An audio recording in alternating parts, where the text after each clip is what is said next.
La dépression derrière les écrans, c'est une maladie de blanc. C'est ce qu'on entend beaucoup dire. Et pourtant, beaucoup de nos frères en souffrent et n'osent pas en parler par peur d'être stigmatisés. Vous voyez une personne sur les réseaux sociaux qui a l'air de bien se sentir. Pourtant, c'est seulement en apparence. Mais quand cette personne éteint son smartphone, la réalité est tout autre. Aujourd'hui, nous allons parler d'un sujet pas très joyeux, la dépression derrière les écrans. TikToker commence maintenant.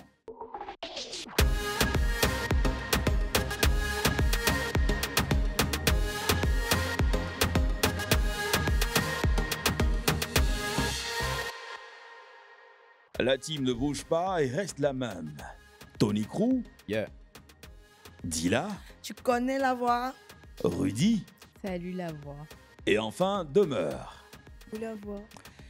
Et pour parler de ce thème, nous avons avec nous un psychologue qui pourra nous donner son avis de professionnel. On accueille le psychologue Nour Bakayoko. C'est moi. Comment allez-vous, monsieur Nour? Ça va bien. Bienvenue sur le plateau de TikToker. Merci. Alors avant de vous poser des questions, j'aimerais savoir avec ma team, qu'avez-vous déjà entendu sur la dépression? Moi, j'ai entendu beaucoup de choses sur la dépression. J'ai entendu des symptômes. Au fait, moi, ce que je veux dire, c'est que tu vis une dépression que tu ne sais pas que tu vis une dépression, en fait. En tout cas, moi, dans mon cas, j'ai vécu une dépression que je ne savais pas que c'était ce que je vivais. Et c'est quand j'ai entendu les symptômes, comment tu te sens, qu'est-ce que ça fait, que j'ai pu mettre un nom sur la chose et dire, ah, ok, c'est une dépression, c'est ça la dépression. La dépression, pour moi, c'est une maladie intérieure. Voilà, qui, quand elle est avancée, se voit sur le physique. Avec des symptômes comme l'endormissement, je dirais l'insomnie ou l'endormissement excessif. Voilà, le fait de ne pas voir la vie du bon côté comme tout le monde la voit, le fait de ne pas pouvoir faire des choses que tu aimerais faire naturellement au quotidien, le fait d'être tout le temps fatigué, tout le temps épuisé et isolé surtout. La dépression, c'est une maladie réelle. Mais j'ai l'impression qu'il y a beaucoup de gens qui ne la connaissent pas réellement et qui banalisent et qui confondent, qui ne connaissent pas le sens profond de la dépression. Voilà, c'est ça pour moi la dépression en fait. Bah, la dépression, pour moi, ça serait ne pas se sentir bien dans sa peau, ne pas être apte à faire des activités ou à parler aux gens, tout simplement. À pas être, peut-être ne pas avoir envie de voir des gens. Voilà. Ça peut se traduire en plusieurs choses, plusieurs manières, mais je pense que c'est surtout le fait de ne pas se sentir bien, mais vraiment au point de se mettre en retrait par rapport au monde, par rapport aux activités, par rapport à notre vie. Voilà pour moi. Pour moi, la dépression, déjà, il faut différencier être déprimé de la vraie dépression. Et puis, il faut savoir aussi que ça touche un peu plus de 280-90 millions de personnes dans le monde, y compris même les enfants sont touchés, les adultes, les personnes âgées. Donc, c'est un sujet assez sérieux. Ça part des blessures, des ruptures amoureuses qui sont mal terminées, du décès d'un proche, de beaucoup de choses. Et voilà, tout le monde est concerné parce que trop souvent, on a l'impression que c'est pour un certain type de gens. Surtout, on a l'impression que la dépression est plus pour les femmes, alors que je pense pour moi, hein, les hommes en souffrent un peu plus du fait que la société nous oblige à être hommes, robustes, toujours forts. Donc oui, en gros, oui, c'est une maladie mentale et très sérieuse. Alors on a eu les avis de la team. Monsieur Nour, en tant que spécialiste, pouvez-nous définir ce que c'est que la dépression? D'accord. Déjà, avant même de parler de la dépression, comme il a dit, il y a des différences à faire. D'accord? La déprime, ce n'est pas la dépression. La déprime, c'est un état passager. Voilà, ça veut dire tu dois passer un examen, tu as tapé poteau, ça te fait mal. Voilà, tu pleures 2, 3 jours, tu dis, c'est pas grave, l'année prochaine, voilà, je vais m'y mettre. Ensuite, il y a le cafard. C'est pas celui qui se promène dans nos placards là. C'est-à-dire que tu te réveilles, souvent tu te réveilles le matin, tu n'as pas envie de causer avec quelqu'un, tu as envie de rester avec toi-même. Voilà, tu as l'impression que tu es de mauvaise humeur, etc. C'est normal. Parce que comme on n'a pas comment on appelle ça? On n'a pas le sens de faire des bilans émotionnels. Donc du coup, les matins on se lève, on n'a pas envie de causer avec quelqu'un, c'est le cerveau qui nous impose ça. Et puis après, il y a ce qu'on appelle le blues. Le blues, souvent, on est là, tu es dans ton coin, et puis tu te surprends, voilà, à disparaître dans tes pensées. Tu penses à ta vie quand tu étais petit, tu faisais quoi, etc. Il y a une petite lampe qui coule, tu essuies, tu souris toi-même, et puis après, bon, ça passe, tu te remets. Par contre, ça, ce sont des états, voilà, c'est normal. Maintenant, quand on parle de la dépression, là, c'est une maladie. Parce que les gens, très souvent, c'est chic dans la bouche de tout le monde, je suis dépressif. Non, je suis dépressif. Voilà, ça fait un peu genre, alors que c'est une maladie réelle. Donc, la dépression, c'est un état de tristesse profonde, pernicieuse, permanente, invalidante. Invalidante qui dure sur plusieurs mois, sur plusieurs semaines. Donc, on aura plusieurs types de dépression déjà qui vont accompagner cet état-là. Donc, quand on dit sentiment pernicieux, invalidante, etc., il faudrait que ce sentiment-là soit permanent de façon effective sur plusieurs semaines. Parce que si après, tu te sens bien et le lendemain, tu te sens bien encore, c'est qu'il faut trouver un peu ce que tu as. Parce que souvent, la dépression peut avoir les mêmes symptômes, par exemple, comme un trouble anxieux, etc. Ça peut avoir souvent les mêmes symptômes. Mais quand tu lis les symptômes, tu vas dire non, j'ai la dépression. Non, tant qu'on ne t'a pas encore évalué, tu ne peux pas poser de diagnostic. Par exemple, quand vous voyez les symptômes du palu et les symptômes de la fièvre typhoïde, voilà, c'est sensiblement les mêmes. Mais tant que tu n'as pas fait, par exemple, la goutte épaisse ou encore un examen de sang, voilà, tu ne peux pas déterminer en réalité voilà, ce que tu as. Alors, comment se manifeste la dépression? Comment est-ce qu'elle commence chez, chez un homme? Comment est-ce que ça commence? D'accord, la question est pour moi. Oui. D'accord. Comment commence la dépression? Là, on va parler du facteur déclencheur. Nous, déjà, dans notre jargon, nous, on ne parle pas des causes. On parle des facteurs déclencheurs ou des facteurs favorisants. Parce que quand on vit, on a une étape pardon, où on évolue. OK? Là, on va évoluer à travers des filtres. OK? Voilà. On a ce qu'on appelle le filtre neurologique sensoriel qui est lié au biologique, l'âge, le sexe et puis les cinq sens. On a le filtre culturel qui est lié à la culture, la religion, les us et coutumes, etc. Il y a des personnes qui seront bloquées là, on va les appeler les conservateurs. Et puis après, on aura le filtre personnel qui va englober nos propres réalités de la vie, nos échecs, nos réussites, etc. Donc, en fonction de là où on est bloqué, ça peut être, je vais dire, un élément déclencheur de notre dépression. Parce que quand on va grandir avec des parents, etc. Le type de parents qu'on a eu, ça c'est un. Le deuxième élément, les types de blessures que nous avons eues. Le troisième élément, le type d'environnement dans lequel on vit. Le quatrième élément, le type de personnes qu'on fréquente. Et puis le cinquième élément, le type de travail qu'on fait. Donc, je vais dire que ça va tirer sa source de ces différents éléments-là. Du coup, ça va commencer par l'humeur dépressive. L'humeur dépressive, c'est quoi? Souvent, on a connu des personnes qui sont assez joviales, qui sont bien, etc. Et puis, on a remarqué que pendant un certain temps, elles sont devenues impulsives. C'est-à-dire qu'elles parlent mal à tout le monde, elles sont devenues un peu insupportables. Et dans leur langage, on sent que ces personnes-là s'en veulent. Il y a une forme de culpabilité. Et le troisième élément, c'est qu'on connaît cette personne-là pour faire telle activité bien précise, de façon passionnelle et de façon répétitive ou encore de façon continue. On remarque que cette personne-là, pas qu'elle ne veut pas le faire, mais elle ne peut plus le faire. Et puis, quand ça va plus loin, elle a parlé de l'insomnie ou bien l'hypersomnie. Et puis après aussi, il y a les troubles alimentaires. Okay? On a la boulimie, ça veut dire qu'on commence à manger beaucoup. Voilà, on va voir une personne qui a grossi, on dit non, ça va chez toi. Alors que peut-être que ce sont les germes de la dépression qui se manifestent dans ton corps. Ensuite, il peut y avoir ce qu'on appelle l'anorexie mentale. L'anorexie mentale, c'est le refus, la peur, irraisonnée de grossir. Donc, ces personnes-là vont carrément refuser de manger, se laisser amaigrir jusqu'aux os. Et puis, si on n'a pas pris en charge, on tombe dans les idées suicidaires. Parce qu'on a les idées suicidaires, on a les pensées suicidaires, on a les tentatives de suicide dans le comportement suicidaire, dans le suicide effectif.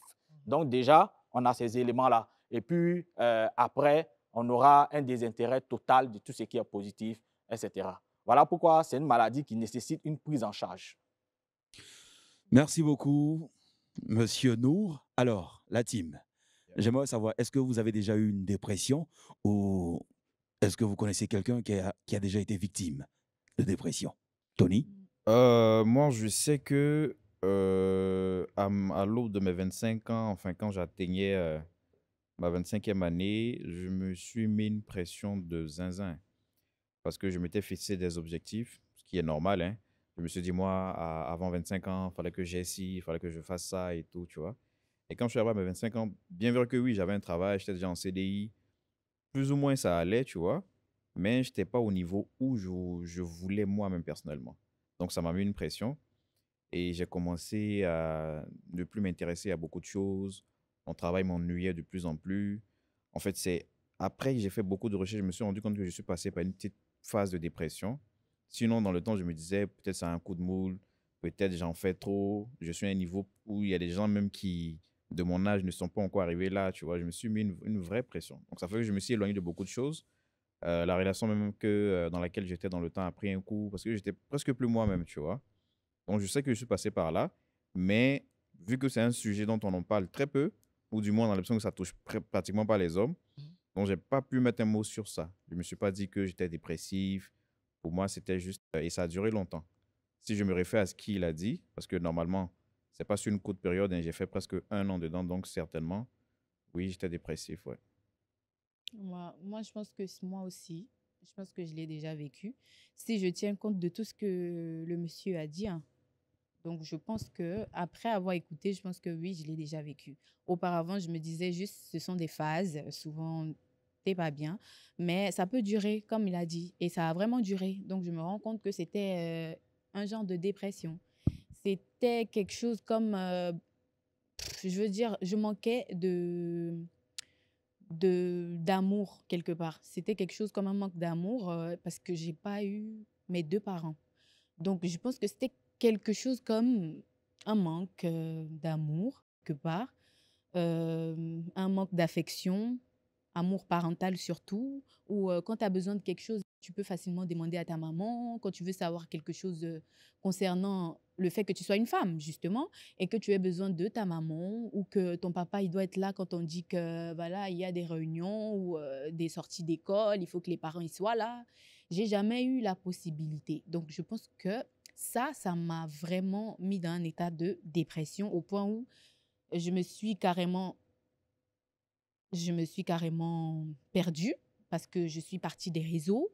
J'ai arrêté de sortir, j'ai arrêté de côtoyer des gens parce que j'avais l'impression surtout que pour que les gens ils te comprennent, en fait, il faut que tu leur expliques ce que tu vis. Mais je n'étais pas forcément prête à expliquer ce que je vivais et je ne me disais pas que forcément les gens allaient me comprendre parce que ce sont des mots personnels, parce que tu as des moments où c'est toi qui les vis et même si tu expliques, tu as beau expliquer, la personne en face n'est pas forcément dans le même ressentiment que toi. Donc, je pense que j'ai été dépressif et surtout très seule à ce moment-là et j'ai pas vraiment eu ça a duré longtemps et j'ai pas eu forcément, comme il l'a dit, Tony, j'ai pas eu de mots à mettre là-dessus parce que je savais pas exactement ce que je vivais et je savais pas où aller en parler. Je savais pas exactement quelle démarche je devais avoir pour que quelqu'un me dise quoi faire ou comment me sentir. Donc, je me sentais vraiment mal. J'ai perdu de tout. J'ai perdu des amis. J'ai perdu de tout. Je veux dire que ma vie même a eu un bloc parce que je suis partie des réseaux, à peine si les gens avaient mon numéro. Et finalement, quand on me voit, les gens sont étonnés de me voir. Il y a des gens aujourd'hui qui me voient qui sont étonnés parce que je me suis vraiment retirée, mais ça a duré vraiment longtemps. Et je pense que ça, c'était une phase de dépression par rapport à ce que le monsieur il a dit. Merci, Rudy, pour ce témoignage. Mm. Alors, dis-la. Bon, comme j'ai dit à ma première prise de parole, quand vous avez demandé qu'est-ce que vous avez entendu sur la dépression, j'ai dit que c'est lorsque tu entends, parce qu'arrivé, comme le monsieur a dit, à un moment donné, c'était devenu comme la mode. Oh, dépression, dépression, mais on parlait beaucoup de choses qu'on ne savait pas. Et c'est quand tu entends des messieurs comme lui parler, dire ça, tu te rends compte que, avec le recul, en fait, en réalité, c'est ce que j'ai vécu. Mm. Moi, mon problème, un peu comme elle, mon problème est venu du fait que mon papa soit décédé très tôt. Mon papa est décédé quand j'avais 3 ans. Moi Et aussi. déjà, au primaire, je ne savais pas ce que c'était qu'un papa. Mm. Et j'avais des amis qui disaient, ah ouais, mon père est revenu, il m'a ramené ça. Mais j'étais là, je disais, papa, c'est quoi? Moi, je connaissais que maman, en fait. Je sais pas comment je peux expliquer. J'avais des amis qui avaient leur papa, mais je ne sais pas comment j'allais expliquer là, à l'école, quand mes amis parlaient de leur papa, parce que j'avais rien à dire. Tout le monde savais parlait pas de ce son que c'était. papa. Si on dit maman, moi, je sais ce que je peux dire. Mais papa, je ne savais pas ce que c'était qu'un papa. Bon, quand j'essaie de m'asseoir et puis de revenir, en fait, je me rends compte que c'est de là que c'est parti. Mais moi, ce que j'ai vécu, c'est que je l'ai vécu de façon, mais souriante. C'est-à-dire, on aurait pu se lever, on aurait pu dire Élodie, elle est morte. Les gens allaient être choqués parce que j'étais la fille la plus joyeuse de ma classe. Et à cette période-là, je me souviens que, genre, je faisais rire tout le monde. Tout le monde rit. Mais quand je rentre à la maison, je sais qu'il y a quelque chose qui ne va pas. C'est des années après. Je crois que j'étais en seconde ou bien en première, je ne sais plus. Mais vraiment des années après, genre, je fais rire tout le monde est content. Je, bonjour, oui. Et quand je rentre à la maison, je sais qu'il y a quelque chose qui ne va pas. Et si tu me demandes, mais qu'est-ce qui ne va pas? Je ne peux pas Je sais t'expliquer. pas La seule exactement. façon pour moi de t'expliquer, peut-être, c'est d'ouvrir mon cœur ou bien d'ouvrir mes pensées. Je te dis, tiens, vas-y, lis. Et je me rappelle que j'ai passé des moments où je pleurais toutes les nuits. C'est-à-dire que avant de dormir, je dois pleurer. Avant de dormir, je dois pleurer. Avant de dormir, je dois pleurer. Et on en est arrivé maintenant aux pensées. Parce que moi, j'ai pensé, mais genre, j'ai pensé, j'aurais voulu que quelqu'un d'autre le fasse. C'est-à-dire, arrivé un moment, moi, je ne sais pas comment pour moi ça s'est passé, mais je sortais beaucoup. C'est-à-dire, je peux sortir à 3 heures, à 2 heures. Tu vois, je suis dans le taxi. Ouais. Je voulais qu'un chauffeur me jette, me... Et puis, c'était fini. On n'en parlait plus de moi. C'était vraiment dans cette phase-là que j'étais. Moi, franchement, je ne pouvais pas prendre un couteau, je ne pouvais pas me jeter. Mais je voulais que quelqu'un... Parce que je suis chrétienne, on dit que non, quand tu vas en enfer, j'ai peur de l'enfer. Donc, j'ai dit, si quelqu'un... Moi, je suis dédommagée. Donc, c'est dans ce mood-là que j'étais. Donc, je voulais qu'on me jette. Donc, j'étais tout le temps dehors à 2 heures. Mes parents n'ont pas compris. Ça a créé beaucoup de choses parce qu'on dit non. Élodie, elle se promène. Élodie, elle sort beaucoup. Moi, je voulais juste que quelqu'un en filisse avec moi, un chauffeur de taxi, parce qu'on entendait beaucoup, un chauffeur a agressé quelqu'un. Donc, je voulais que ça m'arrive. Je voulais qu'on me... Et puis, c'était fini parce que ce que je ressentais, c'était trop désagréable. Pleurer là, tous les soirs, tu pleures. Si on te demande, il y a quoi, tu sais pas. Matin, je me réveille, je pars à l'école, je fais rire tout le monde. Le soir, je pleure. Donc, j'ai dit vraiment, c'était trop, trop désagréable. Mais après, à force de partir à l'église, avec les prières, avec les messages, on réussit à surpasser. Et tu te rends compte que, ouais, c'est ce que j'ai vécu. Ouais, effectivement, j'aurais pu mourir. Ouais, j'ai pris des risques. Franchement, j'aurais pu ne pas être là. Et puis, tu te dis, ouais, je suis sortie de là. Tu penses que tu es sorti de là jusqu'à ce qu'un élément encore déclencheur arrive. Un petit truc. Ça vient et puis tu Tu bascules. recommences. Tu dis non. C'est beaucoup de choses en tout cas. C'est beaucoup de C'est choses. vrai. Donc moi, je pense que le plus dangereux dans cette histoire, c'est ce que moi j'ai vécu. La dépression Souffrir et souriante. puis continuer à rire, à faire rire les La gens. dépression par J'ai rapport écrit au un manque poème, un parental, slam où je disais, c'est je vraiment... suis fatiguée de porter mon masque, de porter mon masque et puis de venir me tenir là, de rire. J'en ai marre de porter ce masque-là. Souvent, tu n'as pas envie de rire, mais tu dois rire. Souvent, tu es fatigué, tu dois... J'avais écrit un poème comme ça parce que franchement, j'étais Ouais. off. Ce qu'elle a vécu, j'aimerais revenir dessus. Ce qu'elle a vécu là, c'est vraiment, c'est quelque chose. Ce genre de situation là, c'est grave. Moi, je pense que c'est le genre de dépression contre quoi on devrait lutter, que les parents devraient prendre au sérieux le fait que leurs enfants aient des manques. Je pense que quelque part, il y a beaucoup de gens qui souffrent aujourd'hui, mais par rapport à ce genre de départ-là. Parce que c'est pareil, tu vois. Elle, au moins, je veux dire, elle avait la notion de maman. Elle avait peut-être pas la notion de papa, mais elle avait la notion de maman.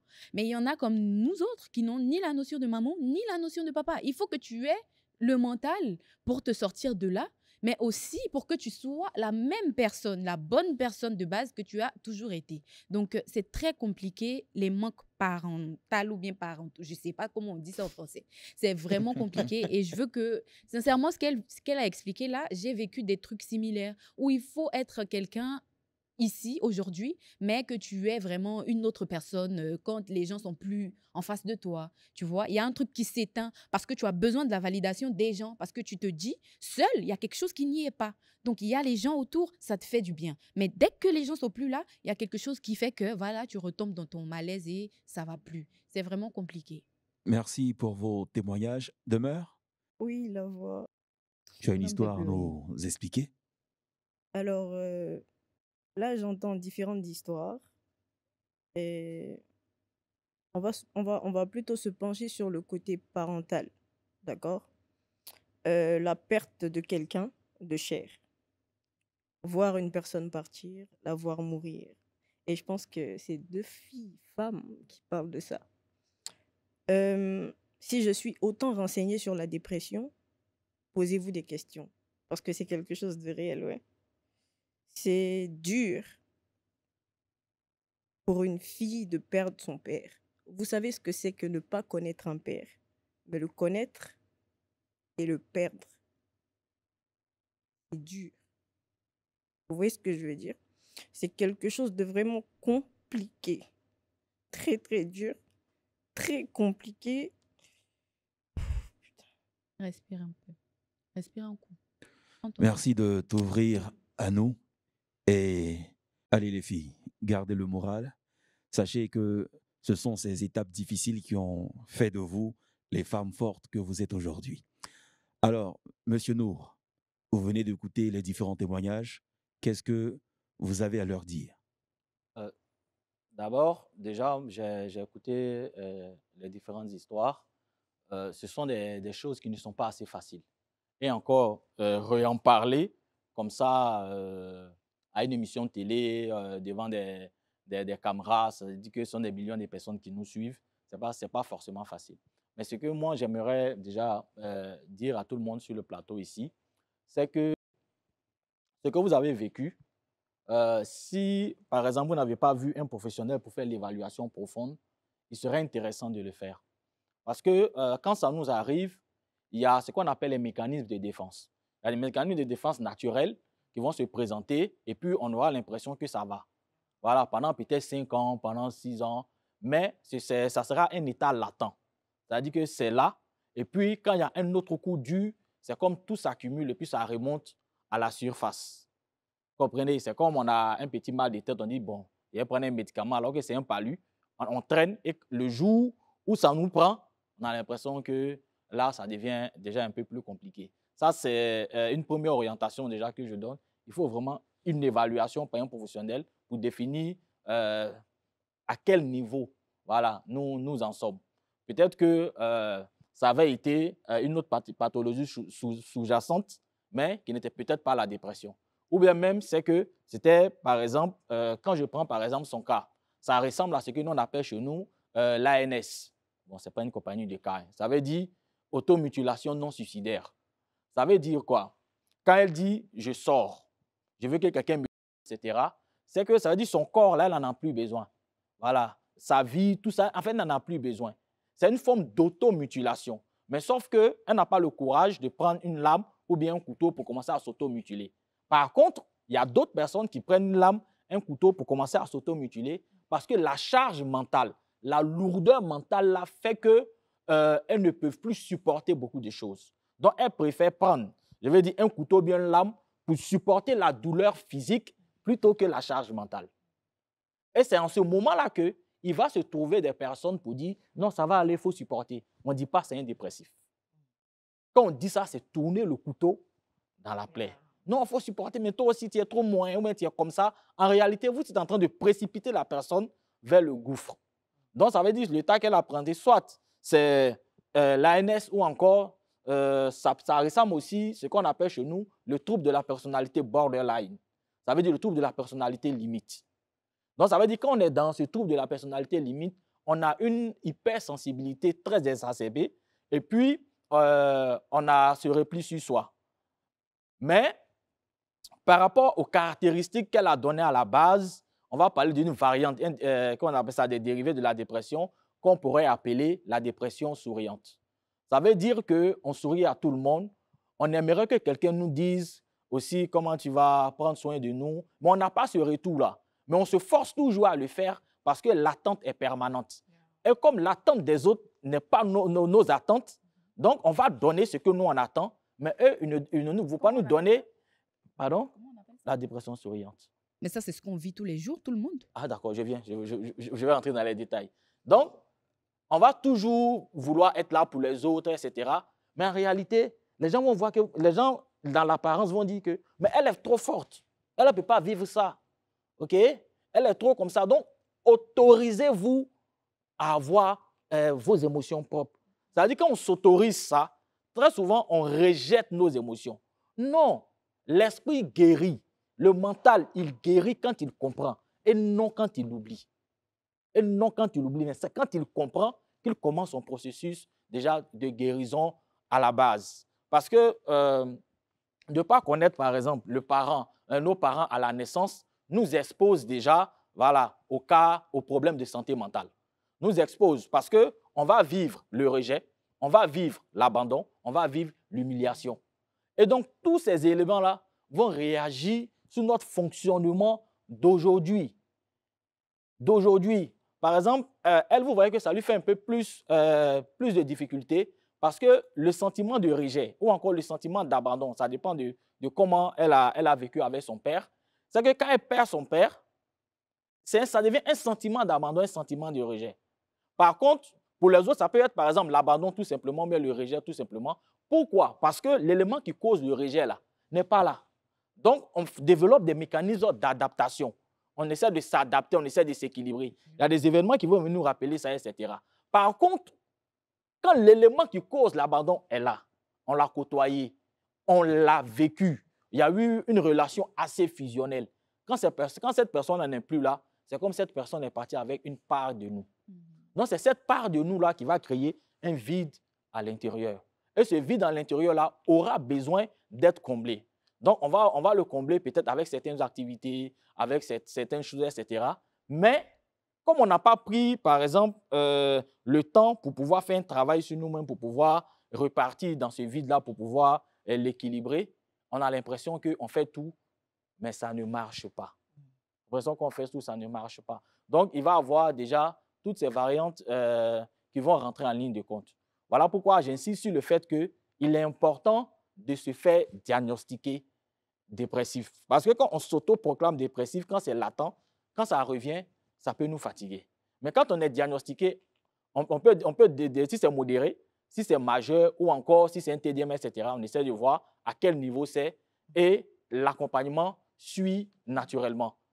Parce qu'on peut faire un accompagnement, parce que tout ce qu'elle présente, ce sont des conséquences. Tout ce qu'elle présente, ce sont des conséquences. Mais quand on va à la source, par exemple, le sentiment lié à la perte, on va évaluer le sentiment pour voir ce qui a commencé à créer des lésions émotionnelles. Et c'est en fonction de ça que ça va évoluer. Parce que mine de rien, il y a la dépression souriante qui est assez grave, mais il y a la dépression masquée qui est encore plus grave. Donc, il y a déjà tous ces aspects-là. Et puis, ce qu'on ne sait pas, c'est qu'il y a la dépression du nourrisson. Ça peut commencer aussi par là. C'est-à-dire, le bébé, tu es né, comment ses parents se sont comportés avec toi? Est-ce que tu as reçu cet attachement sécure? Est-ce que le style d'attachement aussi est très important? Est très important le style d'attachement. On a le style sécure, on a le style désengagé, on a le style ambivalent et puis on a le style perturbé. Donc, c'est quel style d'attachement tu as développé? Est-ce que ça a été sécure? Est-ce que tu n'as pas été maltraité à la naissance? Est-ce que les gens ne t'ont pas rejeté à la naissance? Tout ça. Donc, ça veut dire qu'étant bébé même, tu as commencé à développer des choses à la base. Donc, ça veut dire qu'il y a plusieurs éléments qui vont rentrer en ligne de compte. Voilà pourquoi on fait l'évaluation, on détermine la cause. Parce qu'on va beau travailler sur la conséquence, mais tant qu'on n'est pas rentré dans l'origine même, ou l'élément qui a fait qu'il y a eu déclenchement, la prise en charge ne pourra pas être effective. Voilà pourquoi beaucoup qui disent non, ça allait, mais je vois que j'ai rechuté. Parce qu'en réalité, on est resté dans la surface, on n'est pas allé en fait à la racine.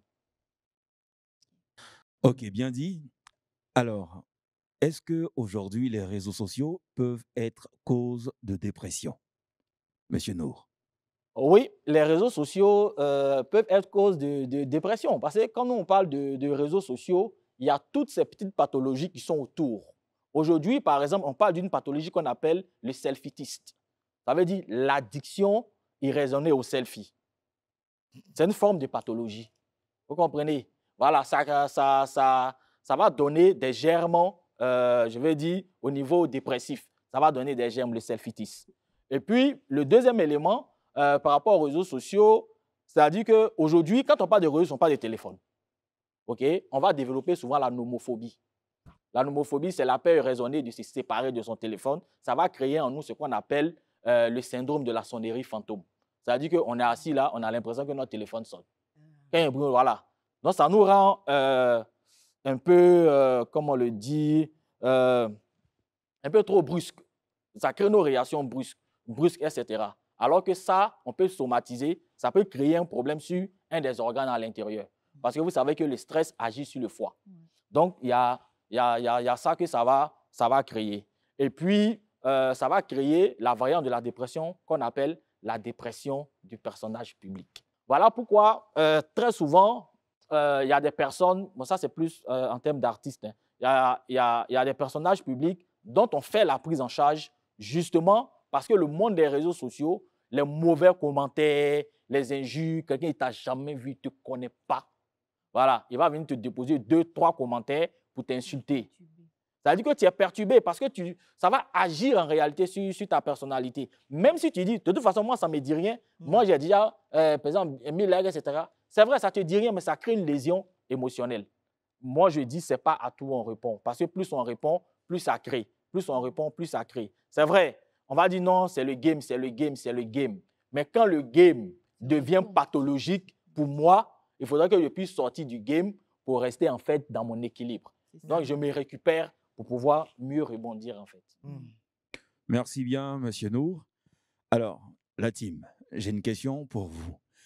Avez-vous déjà eu des commentaires qui vous ont mis dans un état dépressif? Ou le manque de likes sur vos vidéos? Non, moi non. Honnêtement, non, j'ai jamais eu de commentaires qui... Des fois, oui, il y a des commentaires qui sont méchants. Et quand tu regardes, tu sens que c'est de la méchanceté gratuite. C'est-à-dire tu n'as rien demandé, tu n'as rien fait de vraiment si mal pour qu'on puisse te dire ça. Ce qui rassure, en tout cas pour moi, quand tu cliques sur le profil, généralement, c'est... C'est des faux comptes ou des gens... Tu vois, non, c'est généralement des gens qui, je ne veux pas dire qu'ils ne sont rien, mais qui eux-mêmes, il y a beaucoup de choses à dire sur leur propre vie, quoi, tu vois. Donc, tu sens l'aigreur, tu sens... voilà, c'est juste ça, mais sinon... Dans la vraie vie, c'est difficile de voir quelqu'un comme ça te dire ce qu'il t'a dit en commentaire en face, pas à cause de ton gabarit ou quoi que ce soit, mais il y a l'impression qu'il y en a qui sont justes sur les réseaux Pour ça. pour être méchants gratuitement. Donc, dès l'instant où tu comprends ça, faut vraiment savoir faire la part des choses. Comment est-ce que tu perçois ça? Jusqu'où ça t'atteint? Donc, pour tout ça, il faut être, avant même de venir sur les réseaux, il faut avoir un petit mental, comme Dila l'a dit, il faut être un peu prêt, quoi. C'est ça. Parce que si tu ne te connais pas bien, honnêtement, un seul petit commentaire va te mettre dans un état, mais imagine si on a 10, 20, 30, c'est fini, quoi. Moi, en tout cas, j'ai déjà vu des commentaires qui m'ont fait... La plupart du temps, les commentaires me font rien parce que, comme je dis là, les commentaires négatifs, c'est moi qui pars les chercher. Donc, quand je pars les chercher, c'est comme si je suis déjà prête, en fait. J'ai une certaine autodéfense que j'ai mis en place. Mais par contre, on avait tourné une émission TikToker où on buvait des jus. Et moi, j'ai fini mon jus. Et les gens m'ont insulté parce que j'ai fini mon jus. J'ai pas compris, en fait. J'ai pas compris. J'ai dit, mais attends.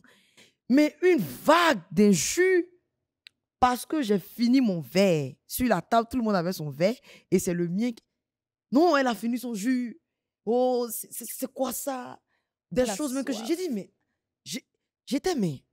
Si vous n'êtes pas populaire, ne cherchez pas à devenir populaire. Non, je vais mourir. Aujourd'hui, là, c'est trop. Mais franchement, ça m'a fatiguée. Et après ça, quand on a commencé les émissions ici, non, elle parle trop. Je pense que si tu as remarqué, maintenant, je suis comme ça. Je pense que c'est en train de me changer parce que je me dis que entendre la même chose tout le temps, elle parle trop, elle parle trop. Je me dis, ah, bon, peut-être que les gens ne se trompent pas. Peut-être que c'est moi qui fais l'erreur. Donc maintenant, je suis un peu plus réservée. Je suis là. Ouais, mais en vrai, c'est pas moi. Dis là, elle parle. tout le monde sait que Dila est pâle. Donc, quand dès l'instant où je commence à me dire, bon, j'aime me gérer, j'ai pas fait comme ça à cause du ci, à C'est cause plus de ça, Dila. je pense que ça commence à m'impacter, quoi. Mm. Ça impacte vraiment les commentaires sur les réseaux sociaux. Ouais, ça impacte, mais de là à être dépressif pour ça, moi, je pense pas. Tu vois, moi, ça m'impacte. Bon, enfin, moi, je lis beaucoup les commentaires et je réponds, j'interagis beaucoup sur Internet. Je commente pas les trucs des gens, mais sous mes posts, j'interagis parce que je me dis, il n'y a pas que de mauvais commentaires, il y a des gens qui veulent savoir des choses. Donc, je lis. Et en lisant, souvent, tu tombes sur des commentaires du genre méchant, qui te mettent vraiment mal, qui te mettent en colère. Tu as envie de gifler la personne. Tu as envie que la personne il soit là et tu lui demandes, est-ce que ça va dans ta tête? Et tu écris ça. Moi, je réponds aux gens, je leur dis, si tu étais intelligent, tu n'aurais pas écrit ça, par exemple, tu vois. Donc, je contre-attaque un peu, mais en rigolant. Moi, ça m'atteint, mais de là à être dépressif, non. Je me dis, ils ont envie de dire quelque chose, ils le disent. Après, ils sont méchants, il faut leur ramener un petit peu de respect. Ça veut dire, s'il est méchant, tu lui montres comment on respecte. Et si tu veux pas rentrer dans le commentaire, tu commentes pas, tu ne réagis pas, tu ignores. Mais de là à être dépressif pour ça, je me dis, c'est que c'est quelqu'un vraiment, il a des mots, mais vraiment extra pour être dépressif pour un commentaire de quelqu'un qui ne te connaît pas, qui n'a pas son mot à dire dans ta vie. Tu fais quelque chose, la personne, il commente, ça te rend dépressif, non. Mais par contre, ils sont souvent méchants. Il faut être sincère. Les gens sur les réseaux, moi, je ne vous supporte pas. Il faut que vous ayez la notion du fait que ce sont des êtres humains aussi derrière leurs écrans qui vous proposent des choses. Ils ne sont pas quittés ailleurs pour venir, ils ont des ressentiments, ils ont les larmes dans les yeux, ils ont justement, c'est des humains. Donc, quand vous dites quelque chose, faites attention à ce que vous écrivez, de peur à ce que ça ne crée un problème, mais vraiment un grave problème chez la personne par rapport à qui vous commentez. La personne peut avoir des problèmes, comme le monsieur il a dit. S'il y a des problèmes qui sont ancrés en la personne depuis, un petit mot là par rapport qui se rapporte simplement à la situation que la personne a vécue auparavant et la personne est mal. Donc, il faut vraiment être de bons gens et arrêter de vouloir porter atteinte aux gens. C'est méchant. Personnellement, j'ai jamais eu de mauvais commentaires au point d'être dépressif. Pas de mauvais commentaires, pas de mauvais commentaires. Il y a des commentaires qui sont déplacés, mais avec mon contenu et ce que je fais, je pense que, voilà, il n'y a rien à dire. Mm. Clairement, je pense qu'il n'y a rien à dire. Et si quelqu'un vient mettre un commentaire comme ça, je me dis automatiquement que cette personne a forcément quelque chose avec moi. Mm. C'est pas le fait d'être méchant, enfin, c'est pas le fait d'être méchant gratuitement, mais il a un problème avec moi. C'est ce que je me dis en fait. Donc voilà. Donc après, voilà, moi, j'ai jamais eu de mauvais Non, commentaires. ça ne peut pas créer plus que ça. Oui, non. Ça peut pas créer plus que ça. On supporte, mais il y a d'autres qui sombrent. Hein. On a vu ça plein de fois.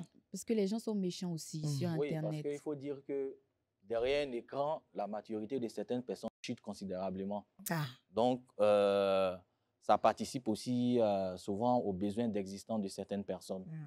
Parce que souvent, il y a des personnes qui ont mal à l'autorité. Ça veut dire que peut-être que personnellement, on me fait souffrir, je n'ai pas un endroit où parler, etc. Donc, ça veut dire que cette méchanceté gratuite, là, voilà, il faut que je trouve quelqu'un en réalité pour parler. Mais aussi, il y a certaines personnes aussi qui commentent, qui ont des troubles de la personnalité. Il y a par exemple ce qu'on appelle l'érotomanie. L'érotomanie, c'est un trouble paraphilique, c'est-à-dire que c'est un trouble psychique là, qui amène la personne à être convaincue, vraiment convaincue qu'une personnalité publique est amoureuse de lui. Donc du coup, comme ce n'est pas réciproque naturellement, parce que la personne ne te connaît même pas, la personne va commencer, vous allez voir qu'une personne, il t'insulte, c'est lui qui t'insulte toujours dans le commentaire. Il revient, il rebisse, il relance, etc. En réalité, il y a un problème d'érotomanie. Vous êtes fan de nous, vous nous incitez. Il n'y a pas de souci. Sont Non, fan de désormais, c'est ça. Vous êtes désormais, dès que je vois érotomane. un nouveau commentaire, Pourtant, on dit Là, ça, non, ils sont érotomanes. écoutez. S'il vous oui, plaît. la voix. Vous êtes érotomane. On a beaucoup de choses à dire. Il y a beaucoup de sur ce choses. Je sujet. vais dire que ça arrive souvent Ne donnez quand pas la les personne noms récidive aux trucs comme ça. Ce sont comme des ça. fous.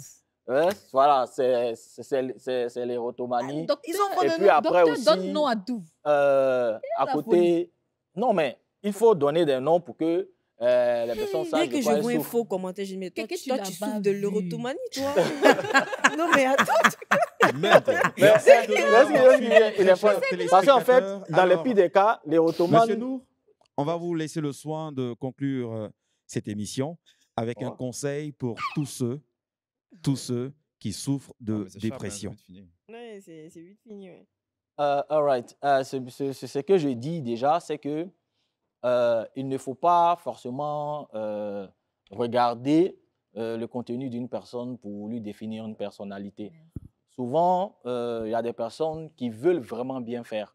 Et ces personnes-là, peut-être, proposent des choses. Et quand ça ne plaît pas, je pense qu'il y a des critiques constructives. Et il y a même quand tu n'aimes pas, il y a la manière aussi de dire. Parce que derrière les écrans, les personnes qui sont derrière les écrans sont des êtres humains.